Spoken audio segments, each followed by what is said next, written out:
excited today. Of course, I'm excited in every Cluttered corner, but today we have Shooter Jennings in the house. Welcome to the corner. Thank you. Thanks for having me. I'm excited. I love your stuff. Thank you. I always have.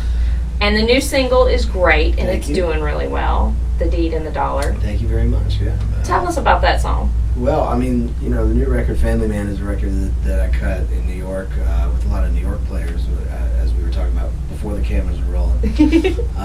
Kind of a different thing for me. Definitely my most country record, which I didn't necessarily expect when I was writing it. I mean, Yeah. I thought it was pretty stripped down, but I didn't know what direction it was going to go. I thought it was going to sound more like a John Prine record or something. Yeah. But it ended up being really country. But the Deed and the Dollar, you know, that among a couple other songs in the record were really simple little songs that I wrote that I really felt I wasn't even sure how they were going to turn out, if they would, you know, make the record or anything, let alone be a single. And, you know, that's just a little love song that I wrote for my girl and everything.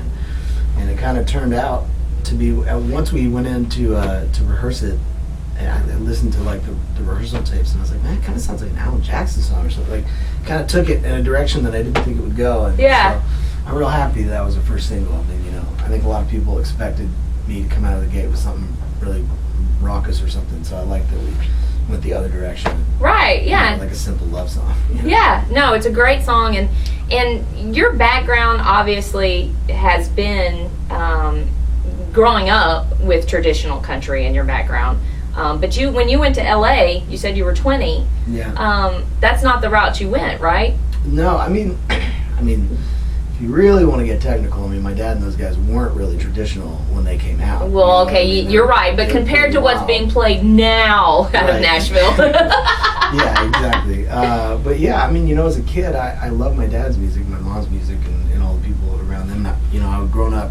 I was born in '79, so like '84 was like when the Highwayman thing started, and I was traveling with that a lot and all that. But as a kid, I was like an MTV kid. You Right, know? I right. was like listening to Danzig records and stuff, you know. So, Right.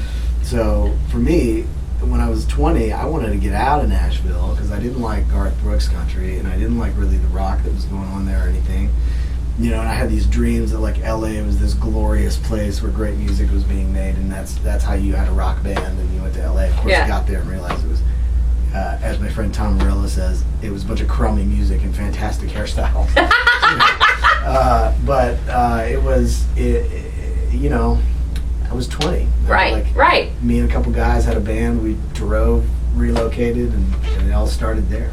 That's cool. Well, and obviously the rest is history. You've been doing, how many albums have you done? Well, this is my 5th record. Right. If you want to get technical, it's my 7th. Okay. But you know, we did 3 really country records, which were kind of blending, you know, like rock and country a lot with the O and Electric Rodeo and the Wolf, and then we did the psychedelic rock record called Black Ribbons, and then came around with this one, which I think is the most traditional kind of record of all the stuff. Yeah. As traditional as I can get. Yeah. Well, it's your spin on what country there you is. go. There. There's Yeah. nothing wrong with that. Well, not only have you been singing and performing and writing, we can add actor to Oh, that long yeah. list.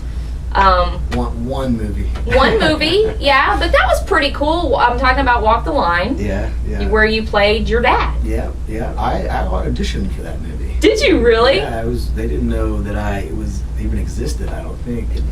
And you know, the story on that's kind of funny. I was, my girlfriend, fiance now, but at the time was doing a movie in Canada. And I was with her, and I'd kind of been around that through her. And I randomly pull into this parking lot, and someone was like, hey, Billy Ray Cyrus is on the lot on the other side. He's in Toronto. He's across the lot. And I was like, what?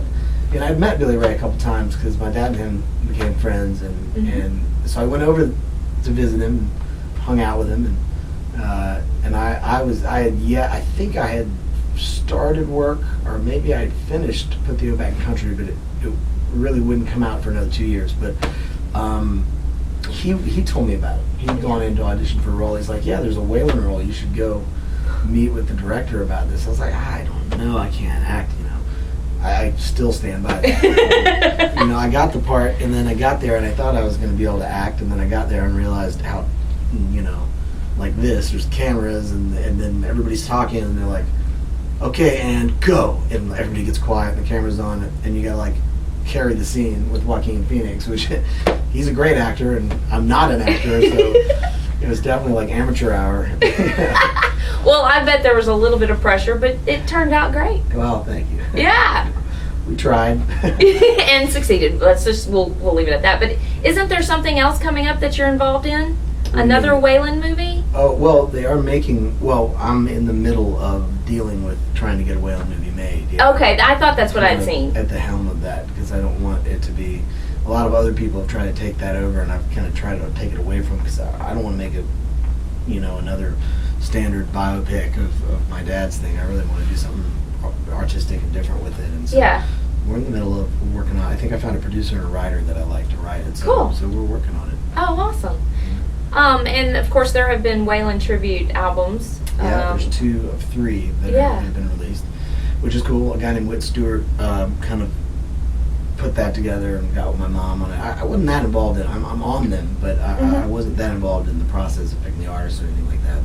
But they're cool, man. It's like they show his reach, and especially like a lot of modern artists now. I think it's kind of important to document that he's still got such a big influence, you know. Right, exactly. And so many people talk about him and talk about his what he's done and his talent for many people that have come up behind him and everything. So I mean, that's cool to be able to see people come in and be a part of that. Sure. As a fan, I know, and of course you, I'm sure, as the son too. So that's cool. Yeah, it's cool. It's real cool. You know, I'm happy. We got like a whole new like Waylon merch line that we launched. I launched with a girl that I know that has a really great clothing company, and that's up. There's like waylonshop.com. You can go get new stuff, shirts, belt buckles, jewelry, and stuff. So we're trying to kind of bring his presence back to some degree. You know, it's been going 10 years, which is incredible. I know. Yeah. I know.